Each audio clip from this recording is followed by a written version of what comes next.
So రీసెంట్గా చూసుకుంటే court movie అని ఒక మూవీ రిలీజ్ అయిందండి. ఆ కాన్సెప్ట్ అంతా పాక్సో అనే ఒక యాక్ట్ మీద.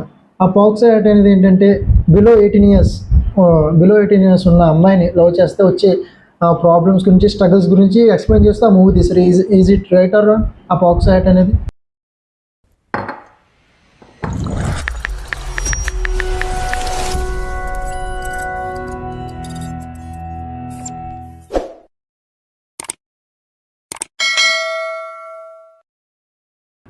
అంటే ప్రతి యాక్ట్కి కూడా పెట్టడానికి ఒక ఇంటెన్షన్ ఆఫ్ లెజిస్లేచర్ అని ఉంటుంది. అంటే చట్టానికి ఒక ఉద్దేశం అంటూ ఉంటుంది, ఒక సెక్షన్ పెట్టడానికి కానీ ఒక యాక్ట్ పెట్టడానికి కానీ. దాన్ని మనం బ్రాడ్ మైండ్ తోటి చూడవలసినటువంటి అంశం ఉంటుంది. మనం దాంట్లో లోతుకి వెళ్తే ఒక 18 సంవత్సరాల వయసు అన్నది మన భారతదేశంలో ఎందుకు నిర్దేశించబడిందంటే, ఒక మెచ్యూరిటీ రావాల్సినటువంటి వయసు ఒక 18 సంవత్సరాలకు వస్తుందని ఒక అసెస్మెంట్ జరిగింది కాబట్టి దాన్ని బేస్ చేసుకుని జరిగింది. సమ్టైమ్స్ 18 సంవత్సరాలు వచ్చినప్పటికీ కొంత మెచ్యూరిటీ ఉండకపోవచ్చు, కొంతమందికి 18 సంవత్సరాల లోపు అయినప్పటికీ కూడా మెచ్యూరిటీ ఉండొచ్చు. కాబట్టి 18 సంవత్సరాల లోపు మరి ఏ రకమైనటువంటి నేరం జరిగినా లా ఎగ్నెస్ట్ గార్డియన్షిప్ అంటారు. అంటే ఆ మైనర్ పిల్లల యొక్క వ్యతిరేకంగా జరిగినటువంటి నేరం కాకుండా వాళ్ళ తల్లిదండ్రులు అందులో ఫిర్యాదుదారులు అవుతారు. ఖచ్చితంగా పిల్లల అభిప్రాయాలకి విలువ ఉండదు, తల్లిదండ్రుల యొక్క గార్డియన్షిప్కి విలువ ఉంటుంది. కాబట్టి వాళ్ళు పెట్టేటటువంటి కేసులు ఫోక్సో కింద వస్తాయి. అదే 18 సంవత్సరాలు దాటిన తర్వాత అయితే ఖచ్చితంగా ఇంకా తల్లిదండ్రులు కూడా ఆ యొక్క 18 ఏళ్ళ మేజర్ అభిప్రాయాన్ని బట్టి ఉంటుంది. ఇది దాంట్లో కూడా కొన్ని లోటుపాట్లు ఉంటాయి. దాంట్లో కూడా కొంచెం ఏదైతే మిస్లీడ్ అయ్యేటటువంటి అవకాశం కూడా ఉంటుంది ప్రతి దాంట్లోని కూడా. అయితే మనం చేయవలసింది ఏంటంటే, సమాజంలో కూడా ఒక అవేర్నెస్ అన్నది, ఒక మెచ్యూరిటీ అన్నది కేవలం చట్టాల రూపంలోనే బలవంతంగా అమలు చేయటం కాకుండా మనం చదువుకున్నటువంటి చదువుల్లో మోరల్స్ కూడా విలువ ఇవ్వాలి.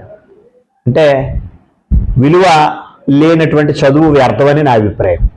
విలువలతో కూడినటువంటి చదువు కావాలి. ఆ విలువలు లేనటువంటి చదువు ఒక డాక్టర్ అవని, ఒక లాయర్ అవని ఎవరైనప్పటికీ కూడా ఇంకా అది విలువ లేనటువంటి చదువు మన కెరీర్కి ఉపయోగపడుతుంది తప్ప సమాజానికి ఏ రకంగానూ ఉపయోగపడదు. కాబట్టి ఆ విలువలతో కూడినటువంటి సబ్జెక్టుల చిన్నతనం నుంచి కూడా మరి మనం ఇంజెక్ట్ చేస్తే ఖచ్చితంగా సమాజంలో ఎంతో కొంత మార్పు వస్తుంది, వాళ్ళ ఒక అవేర్నెస్ వస్తుంది. ఖచ్చితంగా ఇటువంటి నేరాలకు సంబంధించినటువంటి అడ్డకట్ట వేయడానికి కూడా జరుగుతుందని నా అభిప్రాయం. మనకి ఫండమెంటల్ రైట్స్ అని ఒక రైట్స్ ఉన్నాయి, అవి ఎన్ని ఉన్నాయి సార్? ఇప్పుడు ఫండమెంటల్ రైట్స్ అంటే ఫ్రీడమ్ టు స్పీచ్ అని ప్రతిదీ ఉంటాయి. ఫండమెంటల్ రైట్ టు లైఫ్ అన్నీ ఉంటాయి.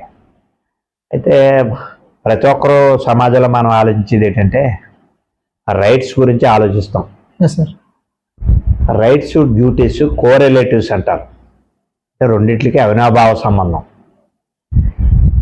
రైట్ ఒకటే మనం అనుకుంటే దానికి బాధ్యతగా కూడా డ్యూటీస్ కూడా ఉంటాయి. నేను మాట అంటాను, మన ఏపీలో right of freedom, right of voice లేదని నేను అంటాను. దాన్ని మీరు ఏకీపిస్తారా? రైట్ ఆఫ్ ఫ్రీడమ్ లేదు, right of freedom to move anywhere. మన ఫండమెంటల్ రైట్లో one right of the right. అంటే రాజ్యాంగం ప్రకారం మీరు చెప్పినవి అన్ని ఫండమెంటల్ రైట్స్ ఉన్నప్పటికీ ప్రతి రైట్కి కొన్ని లిమిటేషన్స్, కొన్ని రిస్ట్రిక్షన్స్, కొన్ని డ్యూటీస్ ఉంటాయి. ఆ సందర్భాల్లో ఇప్పుడు రైట్ టు మూవ్ అని ఉంది, మనం ఎక్కడికైనా వెళ్ళొచ్చు. భారతదేశంలో ఎక్కడికైనా వెళ్ళొచ్చు. కానీ కొన్ని ప్రత్యేక పరిస్థితుల్లో ఇప్పుడు మన పాకిస్తాన్ తోటి ఇష్యూస్ వచ్చాయి. అటువంటి సందర్భాల్లో కొన్ని ఏరియాలు ప్రొహిబిటెడ్, రిస్ట్రిక్టెడ్ ఏరియాస్ ఉంటాయి. అప్పుడు మనం ఆ రైట్ తోటి మేము వెళ్తామనడానికి లేదు. ఆ విధంగా మన సందర్భాన్ని బట్టి చూడాలి. ఎక్కడైనా వ్యవస్థలో అప్పుడప్పుడు ఆ రైట్స్ ఇన్ఫ్రింజ్ అవ్వడం అన్నది జరుగుతూ ఉంటుంది. ఖచ్చితంగా వాటిని మనం రాజ్యాంగం ప్రకారం హైకోర్టుకి, సుప్రీంకోర్టుకి ఎవరైనా వెళితే మళ్ళీ ఆ రైట్ని ఎన్ఫోర్స్ చేసుకోవడానికి ఖచ్చితంగా అయితే మరి చట్ట ప్రకారం చెల్లుబాటు అవుతుంది.